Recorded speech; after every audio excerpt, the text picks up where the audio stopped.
All right, welcome everybody. We are on Facebook Live. All right, so welcome to the Golden Providers meeting for this month.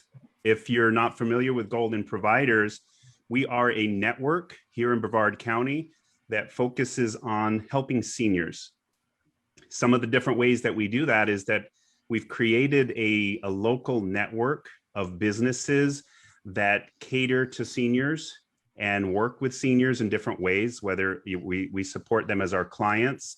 We have people that work as case managers, guardians, people who work with the insurance needs, the legal needs, estate planning, assisted livings, real estate agents. So we have a number of different people who work directly with seniors and helping them, in some cases, with the transition as they get older, maybe of moving out of a bigger house into a more sustainable living habitat for their age. And some of the different things that we do as an organization is, besides our networking, which is the group gets to know each other and gets to know who could be a good referral for clients that we're working with, we also share a lot of education with each other. So in our meetings and different events that we have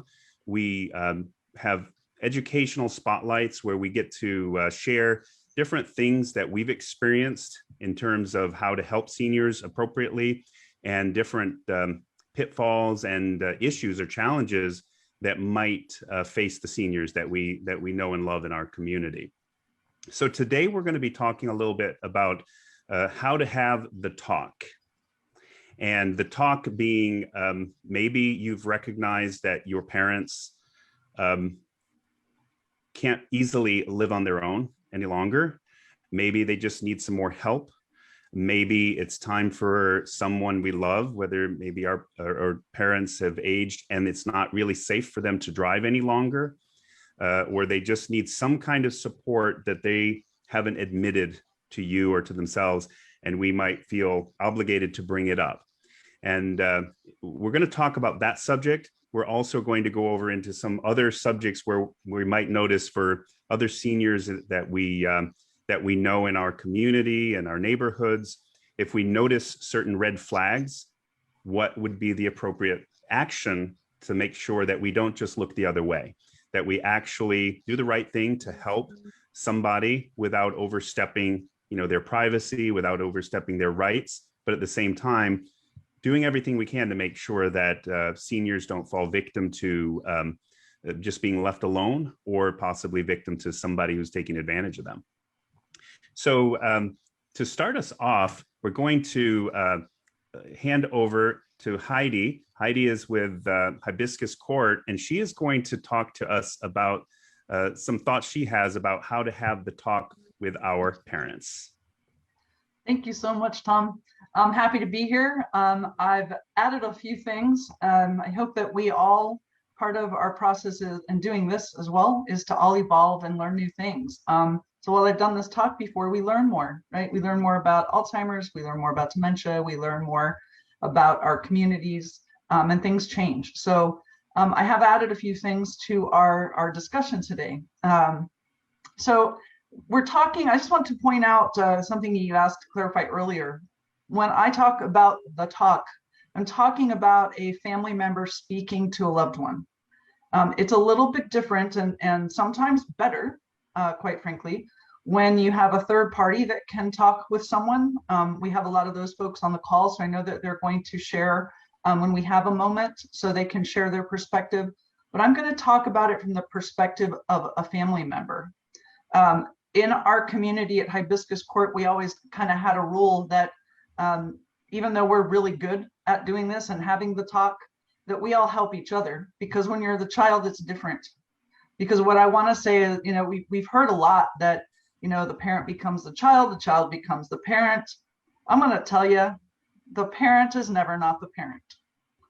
Now, you may have more to do as a child, but the parent is always the parent. And if you remember nothing else from this talk, that's the biggest thing I can tell you right there.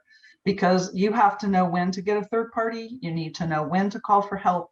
And sometimes we're afraid of that for multiple reasons. So I just want to really point out that it is all about being the child or the spouse or the sibling, whatever the case may be. In my case, the daughter.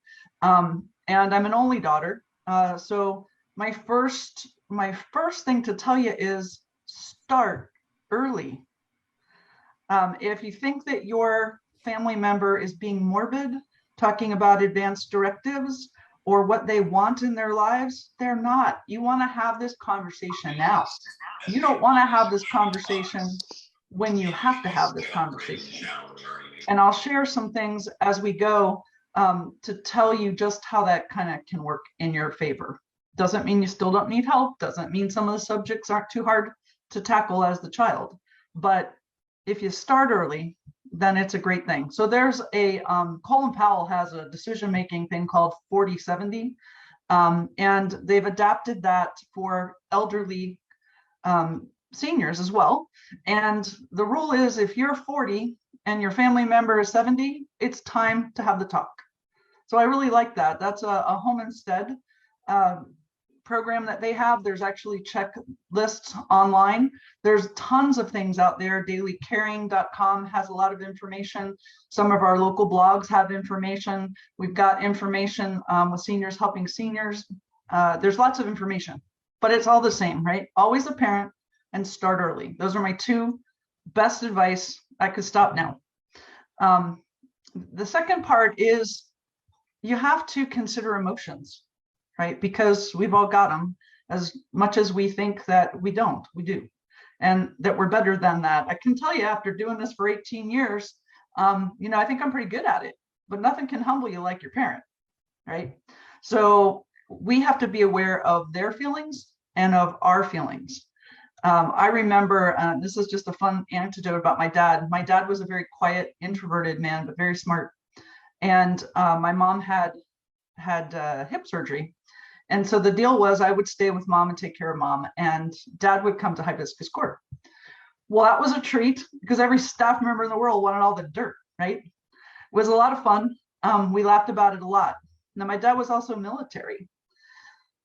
I'll tell you that because of the story I'm about to tell you. Anyway, my dad would go to dinner with us and he would joke, right? He had a Hooters gift card that we had given him years ago. He had used it with long expired, nothing on it. But when he tried to check out of a restaurant, he would try to pay with a Hooters gift card, right? So that gives you a little bit of a perspective into my dad. We still have the Hooters gift card, and it does show up sometimes when we're at dinner. But there was a time, and my dad did not have dementia. My dad did not have Parkinson's. My dad did not have cardiac issues, right? He had COPD. But he kind of like started to cross the line at dinner. And I thought, oh my gosh, I said to my mom, I said, I don't know if I want to go out to dinner with him anymore. It's embarrassing, right? Child. And then I had to put my other hat on. And I said, if this man showed up at Hibiscus Court, we would say, well, join the party, right? And he would be at everything and do everything. So when it did come time for dad to come and do some respite at Hibiscus Court, that's exactly what happened.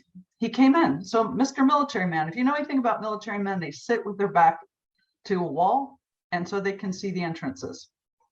So my dad's in the dining room and I go over to see where he's eating. And he's got his back to the door at the first table.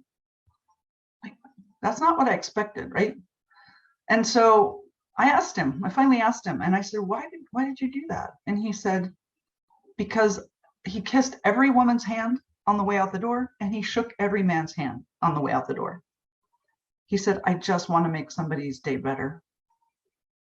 Now, that's the guy that, as a daughter, I'm like, I don't got dinner with him. As the administrator at Hibiscus, I'm like, bring him on in, man. He's like Mr. Happy, right?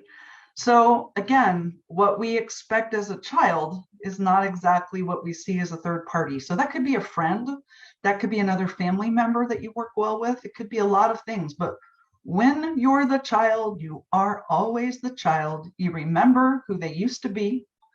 And that's something that a third party doesn't have to deal with. I always say when we have a third party, we can deal with who shows up, right? So it could be simple and they could have just want to live with some social communication and things to do, or it could be somebody with dementia. We deal with who shows up today because we know with dementia, They can change in a moment.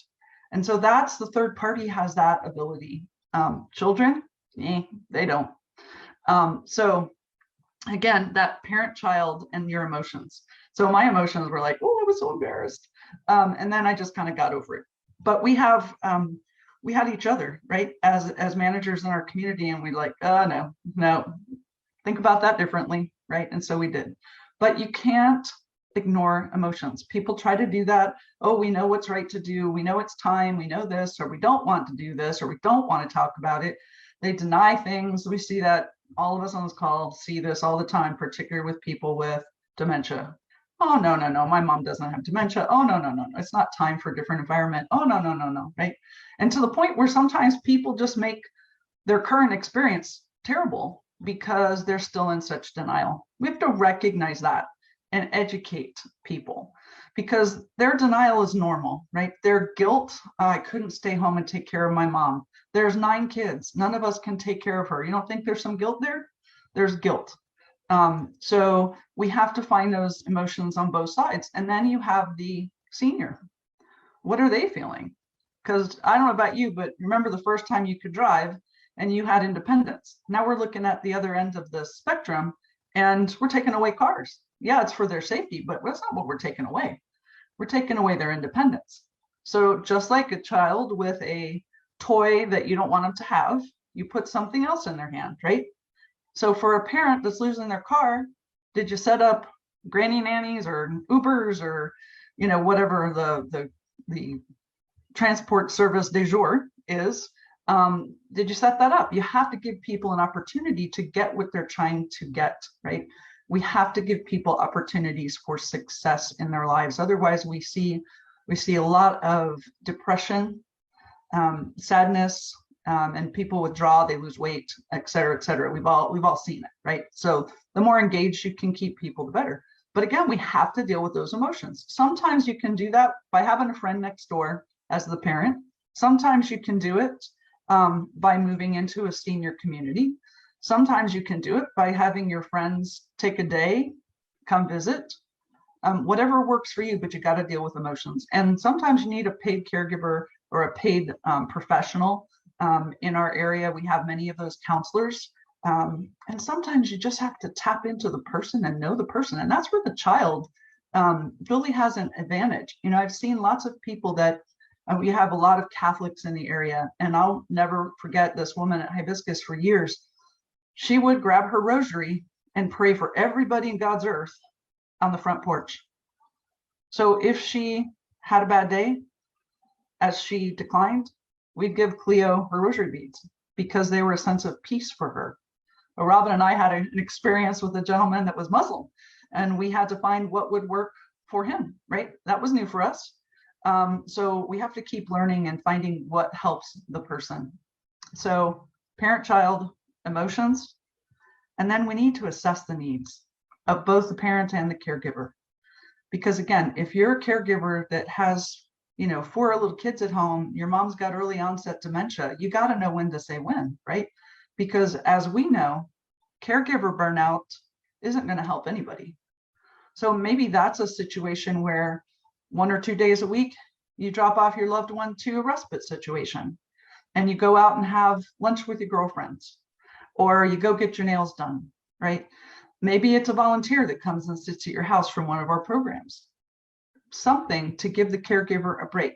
But caregiver, know thyself, know what you need. A person living with someone with dementia that is what I call a Ruby from Teepa Snow's description, that's always on the go, go, go, go, go. You walk into the kitchen and you say, I'm going to make a cup of tea. I'll be right back, Mom. And Mom's right behind you, tagging on your shirt saying, hey, what are you doing? Where are you going? Right? That's incredibly draining. Now, not everybody's like that. That's not everybody's experience. But that caregiver has got to do early on, got to get a buddy, because they're not going to make it. We see it with spouses. We see it with men taking care of women most often. Oh, no, nobody's taking care of my wife. One of my other favorite memories was a delightful couple that moved in from Crane Creek some years ago. He was perfectly functioning, just wanted to have some care for his wife because he couldn't do it all. They moved over from Crane Creek. and she had dementia. She eventually progressed and needed more care help. And I remember being in the dining room one day, which I love to do. And I was on the side of the table where his wife was, and I pushed her in. He was so mad at me because that was his job. And I'm like, I'm right here. I didn't take away your job. You know, that was his job. And we have to be careful about that, right? So knowing what somebody's worth is, what somebody is important, because it's his success, right? To take good care of his wife. It was just pushing in a chair. We had a long conversation after that. And what we ended up doing with him, because it was a sign of caregiver burnout, we got to look for the signs, right? It was a sign of caregiver burnout. And what we did is we had his son worked at Harris, and he would come on Fridays. That was our deal. We'll take care of mom. We'll bring her to our day program for memory care. And you have to go out with your son and have lunch. And the son was with us, right, on this. And they did that. And she lived out her life with us. And then he moved out. He moved out into an apartment. He was perfectly fine, right? So we have to do not what we want, right? It's not about keeping somebody in the community that doesn't need to be there. We have to take care of the people and assess their needs, right? So that caregiver he wanted to cook. The man wanted to cook. So off he went, got an apartment and cooked after he took wonderful care of his wife that he took great pride in. But you have to assess, and this is what we talk about all the time as professionals and family members, you have to assess the needs of the parents, right? There's a lot of things that are going to start to happen slowly. So when you start noticing changes, you know, not when mom runs into the telephone pole in her car, right? It's like, oh, you went to the doctor's on Tuesday and it was on Thursday. Okay, maybe we all do that once, right? But time and time and time again, maybe everything else is fine, but that's not, then we need to start paying attention. We need to not just say, well, you can't remember, because I don't know about you, but I don't want to hear that. I want to hear, what can I do to remember better?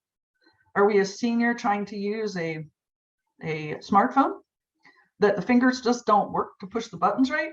And there's more frustration than there is success? Is it better to have a little fold up calendar that you can take with you to the doctors? Do you grab all the cards and then come back and meet with your daughter and say, hey, these are my appointments? And we put it on a shared calendar. Those are some of the things that we can do to help meet our parents' needs, but tiny things, right? This doesn't mean you can't drive over there and do it yourself. You just keep going on the wrong day, right? Not having any problem with directions, not having any problem driving, not having any problem taking care of themselves, but we're seeing some tiny thing, right? And you've started the talk, whether you think you have or not, because you've made it a safe place. You've looked at what's real and come up with a solution that works for them, but you've got to listen to them, right? And that's what we do a lot. And, you know, I would be the biggest culprit, right? I know it all. Been doing this a long time. I don't know it all because I'm not her, right? I'm not him. I'm not them. We have to listen. So anytime you have an opportunity for communication, take it, no matter how small it is. You know, you heard about, you know, Mary Sue that didn't take her pills right. Well, you know, Mom, how are you doing with yours? Yeah, I get them. I do them every week. Okay, do I need to come look at them? Would it be helpful to you? Yeah, no, I got them for now. I'll let you know, right? You've started the conversation. It's safe, right? And you can, in the background, be looking up technology that will help dispense the pills properly. Maybe a service that when you get that far, you might have to look at. But if you take real life examples, and trust me, when you talk to your family member, they have them because all their friends are going through this, right? And that's part of the depression piece is like, you know, Helen just died, Mary is sick, this one's on hospice. We know in this business, we hear what doctors you went to, maybe your bowel movements for the day, right? It's a hot topic in our world. So at the time, talk about it, right? And now you're not feeling well. You had to stay home today because your stomach was upset. What do you think you want to do when there's a time that you can't make it to the bathroom?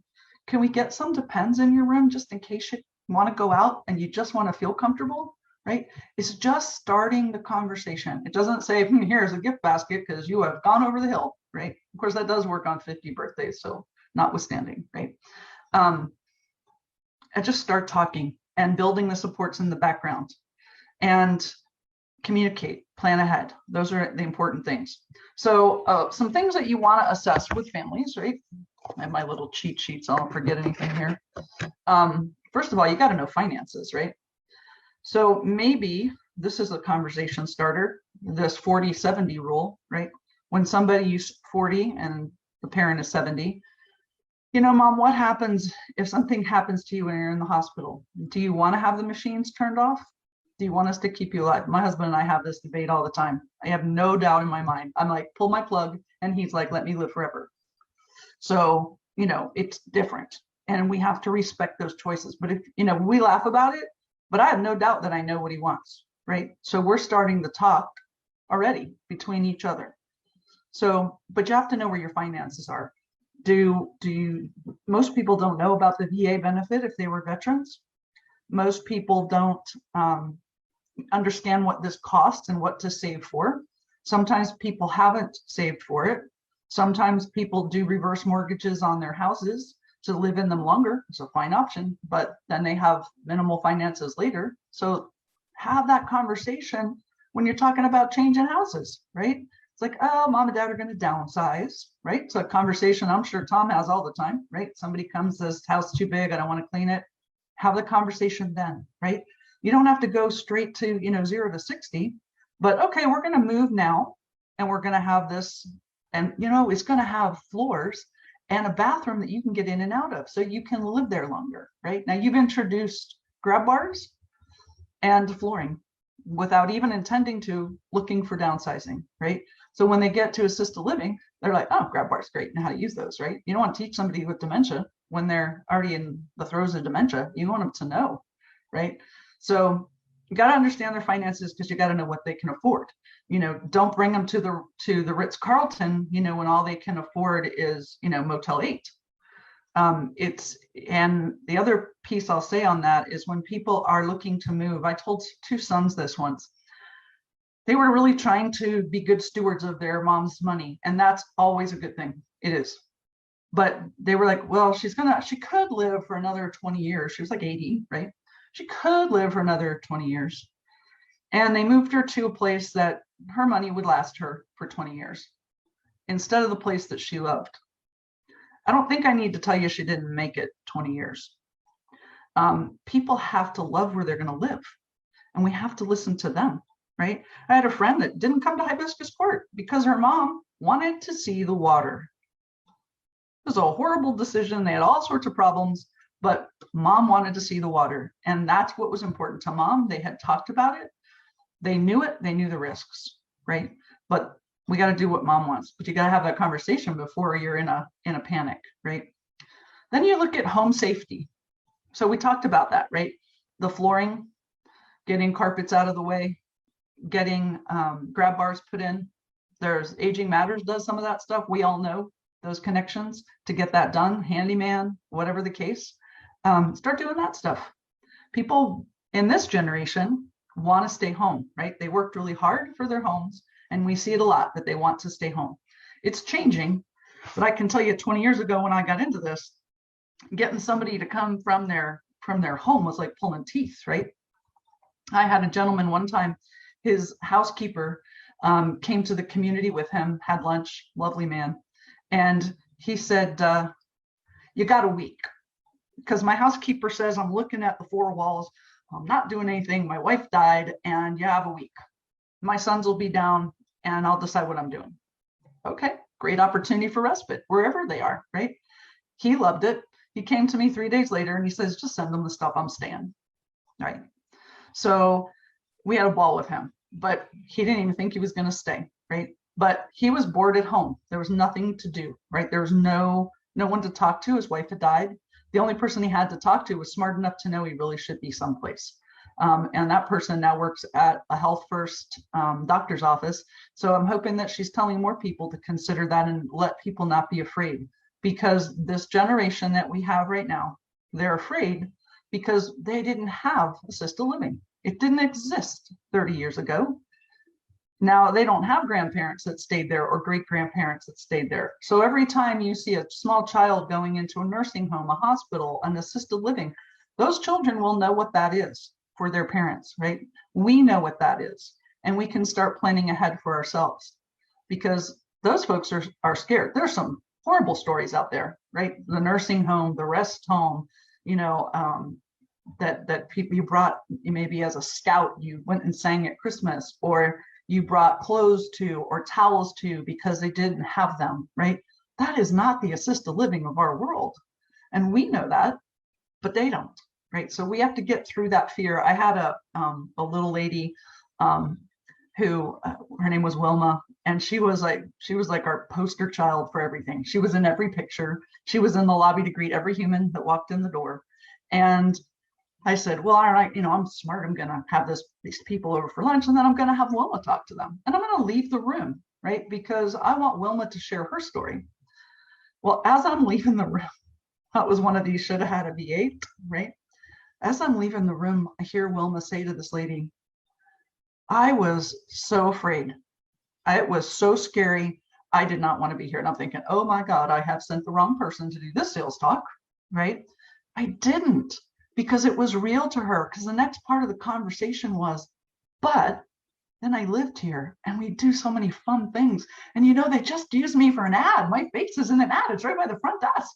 You know, it was wonderful. But we can't negate the fact that people are scared. We have to let them work through their reality and help them get to the other side. So while you're talking, being respectful, listening, because we forget to do that as children sometimes. We get impatient, we get tired, and it's like, oh my God, again with the cell phone or the iPad or the whatever the case may be. We have to start exploring our options, right? So we want to instill safety, freedom, peace of mind, social connection, and choices. And that's the name of the game. But you got to start early. You got to remember you're the child. And I'm going to let you guys talk about what kind of safety, freedom, peace of mind, social connections, and choices you've been able to provide for people. All right. Well, thank you, Heidi. Anyone have anything you want to chime in? You, Tom. Heidi, can you talk about like lack of safety awareness and what to look for and how to start having those sort of conversations with people when you see that maybe they're not paying attention to their own best interests? Well, my favorite is when people go outside and they're doing gardening and they're walking over uneven surfaces, right? Balance is off. If we can do some balance exercises, if there's a gym somebody can be part of and keep that going, that's great. But when you start seeing falls, you have some issues, right? I watched a person recently move to an independent senior living, and the person was there perfectly fine, just going to have a good time and have people around them. And day 3, because moves are hard, and we all know that, moves are tough on people. You're getting rid of a lot of history. You're making a change to something new at an age that you're unsure. And that person fell walking the dog, right? Tripped on a corner, nothing that was standing up, nothing that was a problem, but it's stress, right? And anxiety. And sometimes you have to address those things too. But I'd say falls are a big indicator. So what are some other red flags that if I'm looking around, whether it be my own parents or a neighbor, a friend, a client, where I might need to do something? I mean, I know, for example, I see sometimes a neighbor or somebody driving, and I think to myself, that person should not be driving. But of course, the question is, what do I do?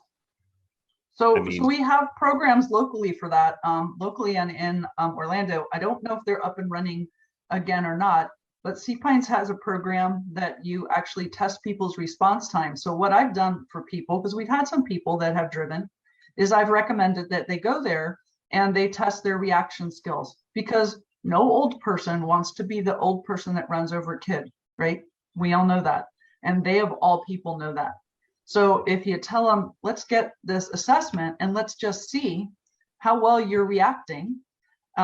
Sometimes a third party can be the one that says, you really shouldn't be on the road. Or conversely, hey, you're doing okay, right? And you can keep the car. There's a place that actually does driving in Orlando for that same purpose. So instead of a computer, it's testing your reactions really in a car, and God bless those people. Yeah. I mean, I can think of 2 specific cases of people that I know that the way that they got rid of the keys was because they had accidents. Right. And And that's that was- not when you that want to was- have a conversation. Fortunately, it wasn't, no one was hurt, but that was when they understood that they had to do something and not drive anymore. Actually, I can think of 3 cases, not over a very long period of time, where it was an accident and then they finally stopped driving. Or here's a fun one. I love this story. This person still actually lives at Hibiscus Court, has been there for many, many years. I get a call one day.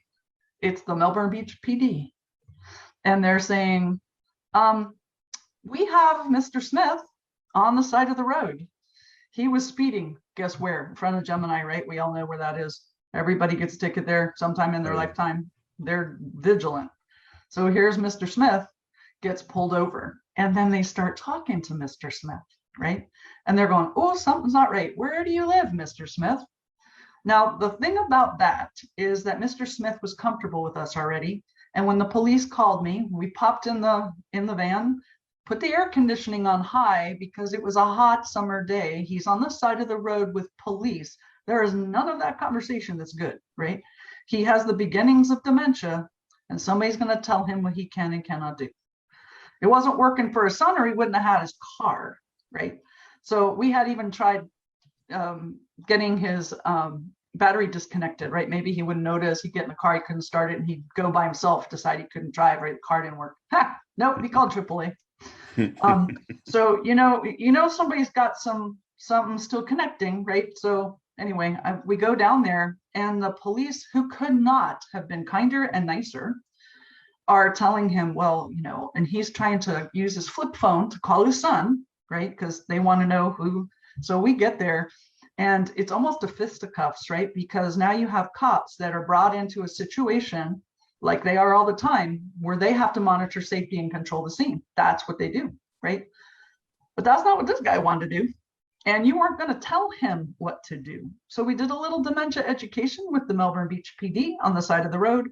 And we let Mr. Smith go in the van where it was cool and had water ready to go, because he was, of course, wearing his winter jacket, right?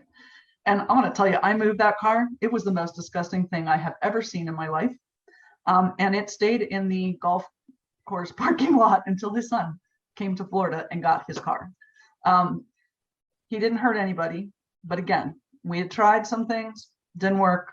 Finally, we're like, nope, can't be, right? And then the son was certainly understanding when he was talking to the police on the phone in the middle of the day, right? Because this guy used to go visit all the churches and sick people. And so what can we do for that? So there's got to be somebody at a church that can come pick him up. And oh, by the way, it gives him a reason to take a shower, because he wasn't real keen on doing that, right? But now he's going to go visit all these little old people that he thinks he's helping. And good for him, because he probably is. But we have to provide that alternative, right? We got to I always say this, we're the people whose brains work. Folks with dementia, Alzheimer's, theirs don't, and they're only getting worse. So we have to use our brains, and we have to provide some alternatives for people. Driving is a very big stickler. Now, I can tell you with my mom, we've had this conversation. She has a car that she just loves. She's a Toyota, it's 2004. It is beyond, right? And every time something breaks, she's like, oh, is this it? Should I buy a new car? I'm like, you wouldn't know the technology on a new that fits you, right? So I said, we'll keep the car going. So she says to me not long ago, I need no air conditioner. It's going to cost me $600. I'm really not happy about paying that, but I got to be cool. More than that, I got to keep the dog cool, right? Use what you got. Got to keep the dog cool. We'll get the air conditioner, but if it breaks down, I'm not going to drive. And she's in a community that can provide driving, and she has a daughter that's local. So, we've already built it in behind. She doesn't need it yet, but we've built it in, right? So driving is just really hard. You see other things, right? You see, like, you're wearing the same clothes multiple days in a row. Maybe you're putting on, and maybe that you can fix by just how you set up the closet, right? Maybe there's too many choices, and she always picks the pink one because that's her favorite color, right? We have a lady that lived with us for a long time at Hibiscus. She wore white blouses and khaki pants, and all the time.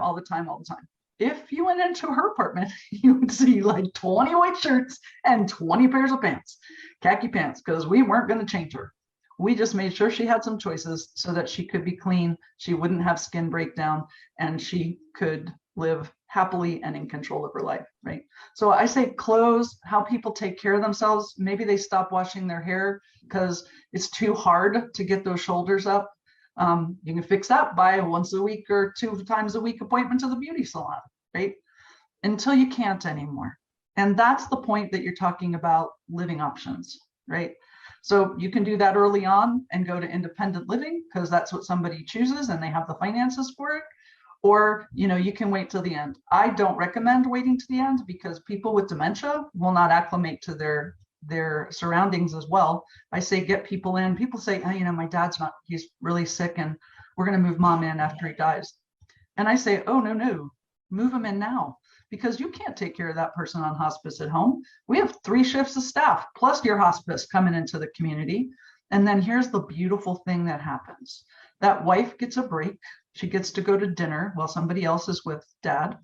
And when dad passes, she has a whole group of friends that met him, that know her, and that can grieve and help her through that process.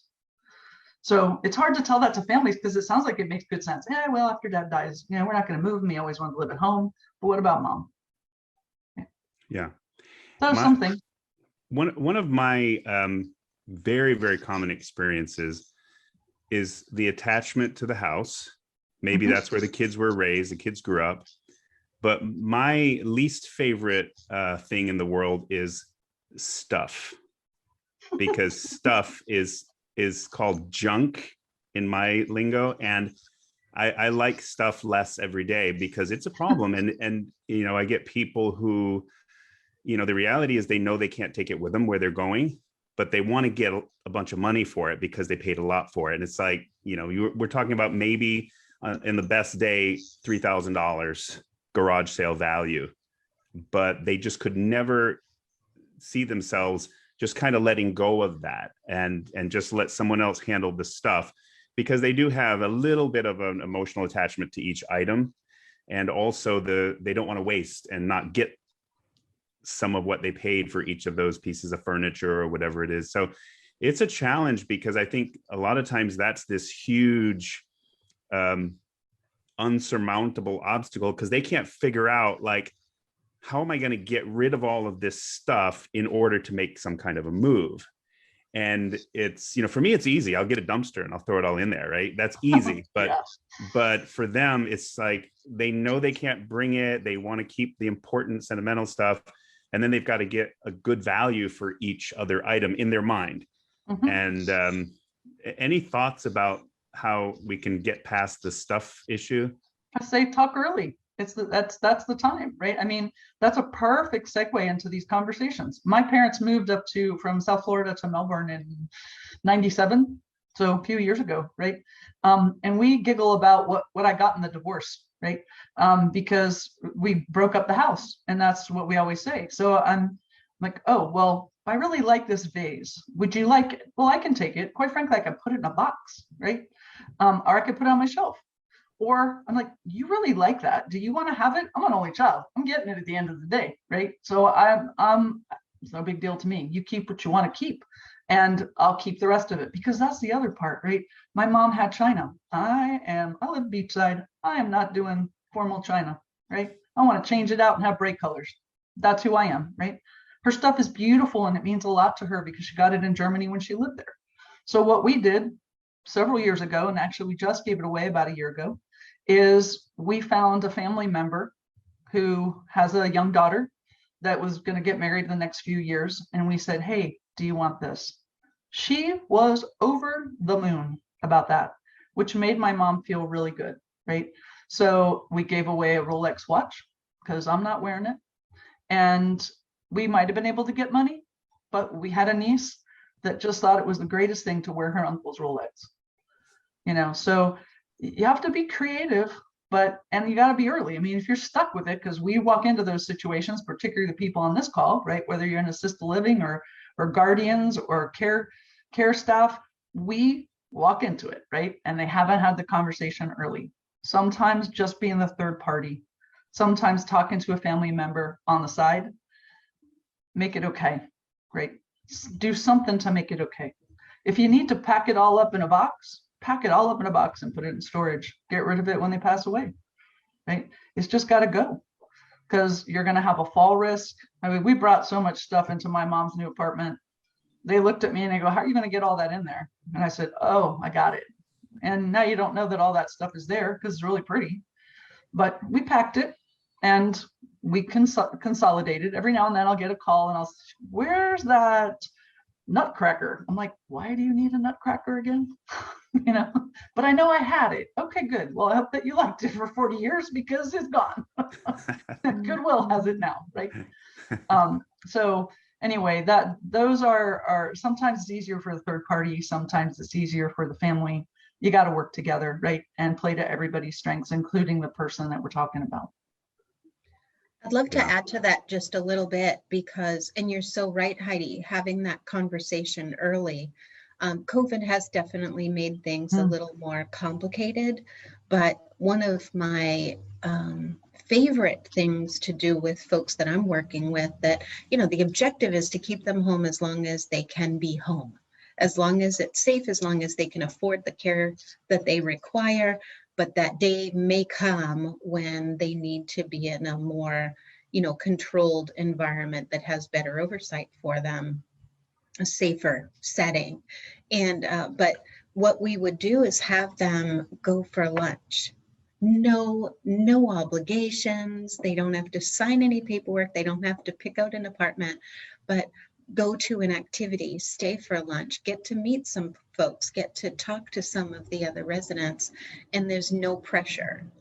And maybe you do that once a month as an outing, you know, go with one of the children or go with the case manager or whoever it might be, but become a little more familiar with what some of the different communities offer. They're so afraid that the food is going to be terrible, and delighted when it's not, to see that they actually have options, and to look at some apartments that show, you know, the expression of the person that still lives there. They're not in that institutional setting, but it really is home. And so having some comfort level with that helps to bridge, you know, if the crisis comes and causes the move, or, you know, if they're able to, you know, actually participate and choose where they want to be, doing that earlier is always better. Get rid of that fear. Absolutely. Yeah. So I really appreciate, thank you so much for your input today, Heidi. Appreciate your talking with us.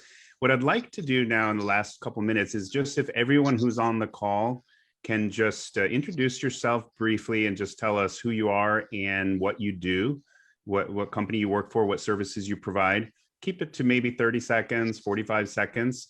And that way everyone will get to introduce themselves. So the people that are watching it on the recorded version will be able to see who we are and what we do.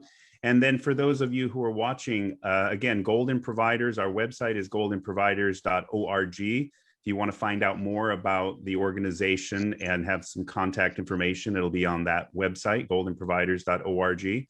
But let's go down the list here. So let's see, Amanda, would you like to introduce yourself, who you are and what you do?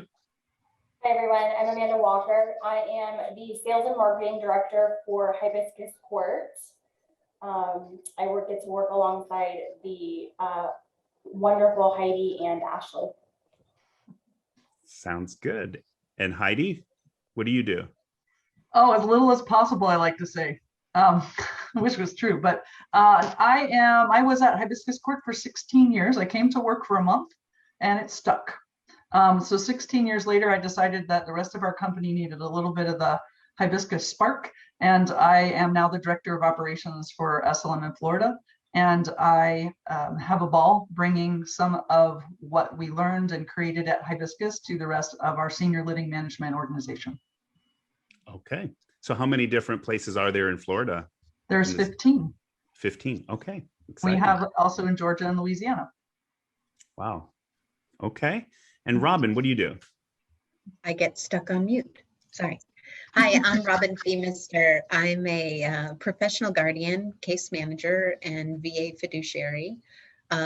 So, we work with mostly seniors, but adults who may be considered at risk of exploitation, abuse, neglect, self-neglect. We can do things like helping them to get services in place in their home.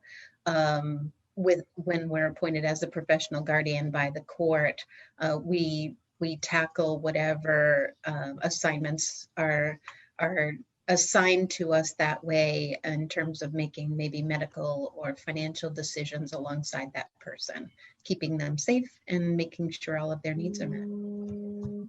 Okay. And Ashley. I am the corporate director of marketing for senior living management with Hibiscus Court. I get to support all the properties and bring fun things to them. And I think one of the best things about our company is that we're all able to, have volunteer opportunities of our own on the side. So I also volunteer with helping seniors of Brevard and help organize the annual car raffle and the big grand event. And Heidi and Amanda both have longstanding volunteer gigs too. So I think it's really great. As one of the things we like to do at Hibiscus is really give back to the community. Okay, sounds good. And Joe, what do you do? Yeah, hi, Joe Rowlett with Florida Healthcare Plans. I'm a wellness and communications coordinator for the plan. So I have the best job in the company. I get to go out and promote and talk about how great our Medicare services are throughout the community. We also do group benefits, and we do under 65 as well. Okay. And myself, I'm Tom Toronto. I'm the president of Golden Providers. I'm also a real estate agent at Keller Williams Realty. So what I do is I sell houses. I work with buyers and sellers. I have a small team at Keller Williams. And so if you know anybody looking to sell a home, we'd love to talk with them and show them what we do and what we might be able to do to get the house sold. And if you know anybody looking to buy a home, we work with buyers as well and help them to get into a home. Again, Tom Toronto with Keller Williams Realty. All right. So has everyone who's with us today had a chance to present themselves? I always ask because I hate to ever miss anybody. All right. Well, thank everybody for coming on the call today. I'm going to go and check it out, how it looks on Facebook after this is processed and out there. And if you're viewing it on Facebook, put a comment in the bottom. Let us know what you thought of it. And if you want to get in touch with anybody who was here today or have anything to add or any questions, we'd love to continue the conversation. We will be continuing in this general same discussion a month from now as well at our next Golden Providers meeting. So again, we'll have some variations of the same issues, but again, it's always going to have to do with looking out for our local seniors and what we can do to learn and to help. Again, thank you, everybody. We'll talk to you next time. Thanks, Tom. Bye, everybody. Thank you. See you.